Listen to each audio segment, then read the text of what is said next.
లింగాల మండల కేంద్రంలో కాట్రావత్ రాజు టీచర్ పదవి విరమణ కార్యక్రమంలో పాల్గొన్న ఎమ్మెల్యేలు సమాజ అభివృద్ధిలో ఉపాధ్యాయుల పాత్ర ఎంతో గొప్పదని, గౌరవంగా పదవి విరమణ పొందడం గొప్ప అదృష్టమన్న ఎమ్మెల్యే డాక్టర్ చిక్కుడు వంశీకృష్ణ లింగాల మండల కేంద్రంలోని అంబేద్కర్ చౌరస్తా సమీపంలో ఏర్పాటు చేసిన కాట్రావత్ రాజు ఉపాధ్యాయ పదవి విరమణ మహోత్సవ సభ కార్యక్రమంలో ముఖ్య అతిథులుగా పాల్గొని దంపతులను సన్మానిస్తున్న ఎమ్మెల్యేలు ఈ కార్యక్రమంలో ముఖ్య అతిథులుగా పాల్గొన్న వైరా నియోజకవర్గ శాసనసభ సభ్యులు MLA Ramdas Nayak, MLA doctor Vamsikrishna మాట్లాడుతూ ఎంతో మంది విద్యార్థులను ఒక ఉన్నత స్థాయికి తీసుకువచ్చేందుకు అహర్నిశలో కృషి చేసి పదవీ విరమణ పొందడం సంతోషించదగ్గ విషయమని మాట్లాడడం జరిగింది.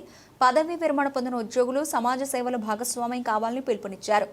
సమాజ అభివృద్ధిలో ఉపాధ్యాయుల పాత్ర ఎంతో గొప్పదని పేర్కొన్నారు. 35 సంవత్సరాల్లో ఎంతో మంది విద్యార్థులను ఉత్తమ పౌరులుగా కాట్రావత్ రాజు తీర్చిదిద్దారని ఎమ్మెల్యే గుర్తు చేశారు. ఈ కార్యక్రమంలో అన్ని మండలాల పార్టీ అధ్యక్షులు, స్థానిక నాయకులు, కార్యకర్తల అభిమానులు తదితరులు పాల్గొన్నారు. పెద్ద కొడుకు తండ్రితో సమానం. ఆ రకంగా వాళ్ళ ఫ్యామిలీ అమ్మాయి ఎవరో మాట్లాడింది, వీళ్ళ ఎవరు మా మరదల్ రాజు వాళ్ళ కరెక్ట్ మాట్లాడింది. అంబరిల్లా గొడుగు, ఆ గొడుగు నీడల అందరు కూడా ఆ సర్రాంకు ఎంత పేరు ఉన్నదో బాలరామ్ కూడా అదే పేరు తెచ్చుకున్నాడు.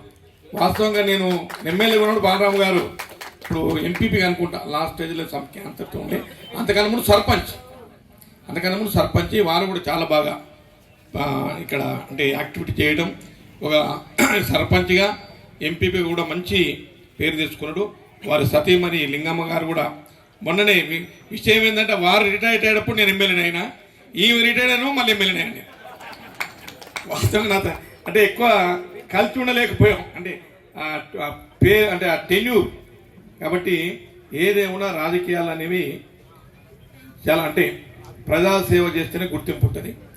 ఆ టైప్లో రాజకీయ నాయకులు ప్రజల కోసం మనం పనిచేస్తేనే మన పేరు చిరస్థాయిగా ఉంటుంది. ఆ రకంగా పనిచేసింది కాబట్టి సర్రామ్ గారికి ఇప్పటి కూడా పేరుంది. వారు సమితి ప్రెసిడెంట్గా గెలిచినప్పుడు నాకు చిన్న అనుభవం ఏంటంటే, నేను అప్పుడు 10th పాస్ అయినాను. ఈరోజు క్యాస్ట్ సర్టిఫికేట్కి వచ్చానప్పుడు తహసీల్దార్ ఆఫీస్, అప్పుడు అచ్చంపేటలో తహసీల్ ఆఫీసు, క్యాస్ట్ సర్టిఫికేట్ ఇవ్వకపోతే అందరుండి అరే సమితి ప్రెసిడెంట్ కాడికి వస్తారంటే అప్పుడు సెల్లు కూడా లేవు, అవి తిప్పేవి ఉండేప్పుడు. ఆ తిప్పేవి కొట్టం కూడా కలవకపోతుండే. ఆ రోజు క్యాస్ట్ సర్టిఫికేట్ అవుతుంది సార్, నాకు ఏజీబీఎస్లో అప్లై చేయాలి, నేను డివిఎస్ ఏజీబీఎస్లో. ఇక 3 days ఉంది, సర్టిఫికేట్ దొరకట్లేరు. లాస్ట్ పోయి ఏం బాబు అంటే, సార్ నాకు సర్టిఫికేట్ ఇస్తలేరు,